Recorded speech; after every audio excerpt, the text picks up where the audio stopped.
Antes de mergulhar nessa história incrível, lembre-se de se inscrever no canal e ativar as notificações. Aqui cada história tem algo a dizer, e você não vai querer perder nenhuma. A chuva caía forte na avenida de Manhattan, escorrendo em finas gotas pelas janelas da limusine preta. Lá dentro, Marcus Whitman, um bilionário de semblante sério, observava sua filha de 6 anos, Emily, encolhida no banco de trás. Incapaz de andar desde um terrível acidente 6 meses antes. Os médicos haviam tentado de tudo, reabilitação intensiva, tratamentos experimentais, nada funcionara. A esperança parecia ter desaparecido. Assim que o carro parou em frente ao parque, o mendigo se aproximou, suas roupas encharcadas grudadas na pele fina, seus olhos estranhamente penetrantes.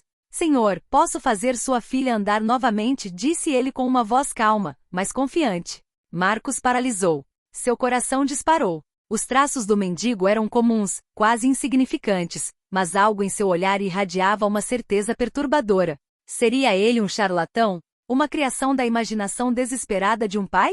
Contudo, no fundo de si, uma chama de esperança proibida se acendeu. Confusa, mas intrigada, Emily olhou para o homem. Um leve sorriso surgiu em seu rosto, um sorriso que nenhuma dor ou decepção conseguirá apagar por meses. Como você pode saber? Gaguejou Marcus com a voz trêmula de desconfiança e desejo. O mendigo ajoelhou-se à altura da criança. Não posso explicar tudo, mas se você confiar em mim, você verá. O vento pareceu silenciar ao redor deles, como se estivesse suspenso por aquelas palavras. E no coração de Marcus, uma mistura de esperança e medo fervilhava. Naquele dia, sua vida, e a de sua filha, estava prestes a mudar irrevogavelmente. Marcus Whitman nunca acreditara em milagres. Aos 45 anos, um bilionário de Manhattan, ele havia construído um império tecnológico e imobiliário, um império fundado no controle, na lógica e no pragmatismo. A última coisa que ele esperava naquela manhã era ver um mendigo, encharcado até os ossos, oferecendo-se para ajudar sua filha, Emily, a caminhar. No entanto, lá estava ele, imóvel, observando o homem ajoelhado diante dela. O mendigo parecia calmo, quase seguro de si. Seus olhos escuros brilhavam com uma estranha intensidade, e havia uma mistura de bondade e mistério em seu sorriso que incomodou Marcus. Eu não entendo. A voz de Marcus estava hesitante, embargada pela emoção. Minha filha, ela não anda há 6 meses. Como você pode? O mendigo ergueu a mão, colocando delicadamente um dedo no ombro de Emily. Não posso prometer um milagre instantâneo, mas posso ajudá-la a recuperar as forças, a voltar a andar. Será preciso paciência e confiança. Emily, que nunca havia esquecido a dor do acidente, observava o homem com os olhos arregalados. Pela primeira vez em muito tempo, sentiu uma pontada de esperança. Papai, posso tentar? Perguntou timidamente. Marcus sentiu um nó na garganta. Ele conhecia o desespero da filha, um sentimento que nenhum tratamento ou médico conseguirá apagar. Contudo, algo na confiança serena do mendigo lhe dizia para não rejeitar aquela oportunidade. Ele respirou fundo. Muito bem. Mas se você nos fizer perder tempo... Ele deixou a frase no ar, incapaz de terminá-la, consciente demais do próprio desespero. O mendigo deu um leve sorriso. Você não tem nada a perder, mas tem tudo a ganhar. Marcus então levou o homem para casa. No suntuoso hall do apartamento, Emily observou cada detalhe, as paredes cobertas de pinturas caras, os móveis luxuosos. Mas sua atenção permaneceu no homem à sua frente. Ele não falava como médico, não falava como um professor, mas falava de uma maneira que a tocou profundamente. O mendigo sentou Emily e começou com pequenos exercícios. Pediu-lhe que respirasse fundo, sentisse o próprio corpo, tensionasse os músculos e se concentrasse. Cada movimento era simples, mas a precisão e a delicadeza com que ele guiava Emily eram hipnotizantes. Marcus observava cético, mas fascinado. Após 30 minutos, um pequeno milagre aconteceu. Emily deu um passo hesitante em direção ao sofá. Um passo. Depois outro. Seus olhos brilharam de surpresa e admiração. Marcus, com lágrimas nos olhos, mal podia acreditar no que estava vendo. Papai, olha, exclamou Emily, com os pés tremendo, mas determinada. O mendigo levantou-se lentamente e sorriu. Ainda estamos apenas começando. Mas este primeiro passo é o mais importante. Naquele silêncio carregado de emoção, Marcus compreendeu que algo inexplicável acabará de entrar em suas vidas. Ele não sabia quem aquele homem realmente era, nem como fazia o que fazia, mas sabia de uma coisa: ele acabará de mudar o mundo deles para sempre. Na manhã seguinte, Marcus Whitman acordou com uma mistura de incredulidade e esperança. Ele não conseguia parar de pensar na atuação de Emily no dia anterior. Um único passo, mas um passo que valia mais do que toda a pesquisa médica e os tratamentos caros. O mendigo, que concordara em ficar com eles por alguns dias para orientar Emily, acomodou-se na sala de estar com uma pequena sacola contendo apenas alguns objetos estranhos. Um pedaço de barbante, uma pequena bola de madeira polida e um caderno gasto. Nada que lembrasse equipamento médico. Mesmo assim, falava com uma segurança e serenidade que inspiravam respeito. Marcos, disse ele calmamente, você está enganado se pensa que é apenas físico. Caminhar envolve tanto a mente quanto as pernas. Marcos franziu a testa. Você quer dizer que é psicológico? O mendigo balançou a cabeça. Não, não é só psicológico. É uma combinação de mente, corpo e confiança. Toda criança tem uma força interior que nem os médicos conseguem medir. Eu vou te ajudar a libertá-la. Emily, sentada no tapete, observava o mendigo atentamente. Seus olhos brilhavam com uma nova curiosidade. Ela pressentiu algo familiar naquele olhar calmo e profundo. Como você sabe o que eu posso fazer? Perguntou timidamente. O mendigo sorriu, sem responder diretamente. Em vez disso, entregou a pequena bola de madeira a Emily e disse, segure isto. Concentre-se e sinta. Imagine seu corpo recuperando cada músculo, cada osso, cada movimento que você esqueceu. Os primeiros minutos foram hesitantes. Emily moveu os dedos, as mãos, os pés, depois as pernas, pouco a pouco. Marcos, parado atrás dela, prendia a respiração. Cada movimento era como uma vitória silenciosa.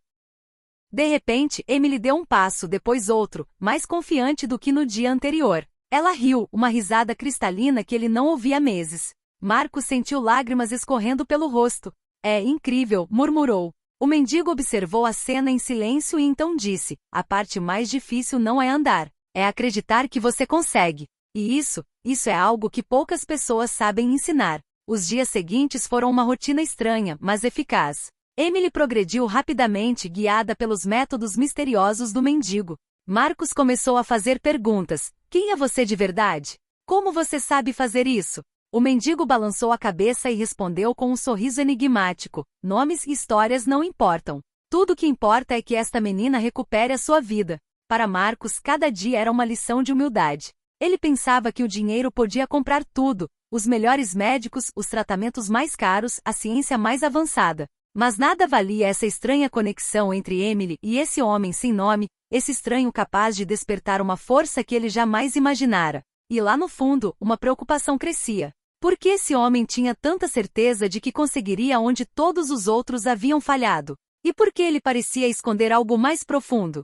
O mistério do curandeiro estava apenas começando. O progresso de Emily parecia milagroso. Todas as manhãs ela caminhava um pouco mais longe, todas as noites ria com Marcos como se os últimos 6 meses de sofrimento nunca tivessem existido. Mas naquela manhã, surgiu um obstáculo inesperado.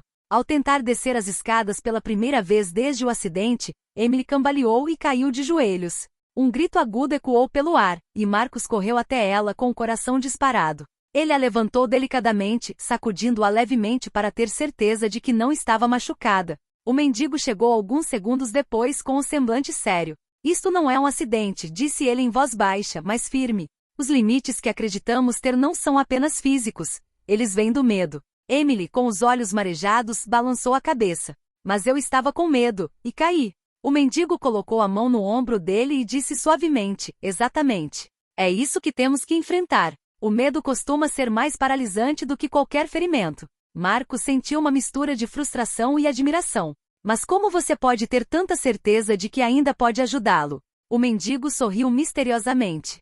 Porque ouviu o que muitos não veem, a força que reside adormecida no coração de uma criança. Emily já deu o primeiro passo. Agora precisamos superar o medo. Ele então tirou um pequeno caderno, coberto de anotações e símbolos estranhos.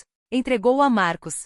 Você pode não entender tudo, mas cada exercício, cada passo que peço para Emily dar, é baseado na observação e na sincronização entre corpo e mente. Dessa vez, o mendigo não se limitou a oferecer movimentos simples. Ele guiou Emily por uma série de exercícios que desafiavam seus músculos, mas, acima de tudo, sua confiança. Cada pequena conquista era recebida com um sorriso, uma palavra de incentivo. E pouco a pouco, Emily conseguiu descer as escadas com um equilíbrio frágil, porém real. Marcos, atônito, percebeu que estava testemunhando algo raro, quase sobrenatural. Mas a cada avanço, uma pergunta surgia. Quem era aquele homem, afinal?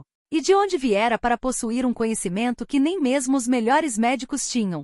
Naquela noite, após um dia exaustivo, mas vitorioso, o mendigo recolheu-se a um canto da sala de estar, com o caderno no colo. Emily, cansada, mas feliz, aproximou-se timidamente. Quero saber, quem é você de verdade? O mendigo a encarou por um longo tempo, seus olhos repletos de uma profundidade insondável. Ainda não posso te contar tudo, murmurou ele. Mas um dia você entenderá. Por agora, o que importa é que você caminhe, que recupere sua vida, e que acredite em si mesma. Observando a cena, Marcos sentiu um arrepio percorrer sua espinha. Ele compreendeu que aquele mendigo não era apenas um estranho. Ele possuía algo mais, algo que nem ele nem ninguém ao redor jamais havia encontrado. E essa revelação, pressentiu, logo mudaria suas vidas para sempre. Mas o que ele ainda não sabia era que a verdade sobre o mendigo, e a ligação que ele tinha com Emily, era muito mais estranha e profunda do que ele poderia ter imaginado. Alguns dias depois, Emily apresentou uma melhora espetacular. Ela caminhava com confiança, conseguia subir e descer escadas e até mesmo correr alguns passos na sala de estar sob o olhar admirado de Marcos. Mas apesar dessa alegria, uma sensação de mistério persistia. O mendigo, que fora tão humilde e discreto, continuava sendo um completo enigma. Naquela noite, após um jantar silencioso, o mendigo sentou-se com Marcos no escritório deste. As pesadas cortinas deixavam entrar uma fina fresta de luz, projetando sombras nas paredes cobertas de obras de arte moderna. O silêncio prolongou-se até que o mendigo finalmente quebrou a tensão. Marcos, ele começou, está na hora de você saber de uma coisa. O que eu fiz por Emily não foi apenas um milagre, é uma dívida que preciso pagar. Marcos franziu a testa. Uma dívida? Você está falando em enigmas. O mendigo respirou fundo e tirou um velho medalhão que escondia no bolso. Abriu, revelando a foto de uma menina num hospital, com as pernas imobilizadas por talas, o olhar triste mas determinado. Aquela menina, ela era minha irmã, disse ele com a voz embargada pela emoção. Ela estava gravemente ferida e nenhum médico conseguiu salvá-la. Eu havia prometido a ela que se um dia encontrasse uma criança necessitada, faria tudo ao meu alcance para ajudá-la. Marcos sentiu o coração afundar. E você cumpriu essa promessa, com Emily. O mendigo assentiu com a cabeça. Sim, cada exercício, cada método, eu os desenvolvi para ela. E quando vi Emily soube que tinha que intervir. Emily, que estava ouvindo atrás da porta entreaberta, entrou em silêncio. Seus olhos brilhavam de admiração e gratidão. Você me fez andar, e me deu confiança, disse ela suavemente. Obrigada. O mendigo ajoelhou-se novamente à sua altura e colocou a mão em seu ombro. Nunca se esqueça de que a força não está apenas nas pernas, está no coração. E você a tem agora. Com lágrimas nos olhos, Marcos sentiu uma mistura de gratidão e admiração. Naquele dia, ele aprenderá que dinheiro, poder e ciência nem sempre resolviam tudo. Às vezes, a verdadeira força vinha de uma promessa cumprida, de um espírito indomável e da disposição de acreditar no impossível. O mendigo finalmente se levantou, pronto para ir embora. Emily correu até ele para lhe dar um último abraço. Prometa que você voltará, disse ela. Ele sorriu misteriosamente. Voltarei, mas somente quando você precisar de mim. E com isso ele desapareceu na noite chuvosa, deixando para trás uma casa cheia de esperança e um Marcos Whitman transformado. Emily tinha sua vida de volta e com ela, Marcos redescobriu algo mais precioso do que todas as suas riquezas. A magia da confiança, do amor e dos milagres inesperados. Mas nas sombras de Manhattan, o mendigo continuou seu caminho, levando consigo segredos, promessas e a certeza de que um dia seria chamado novamente para realizar o impossível.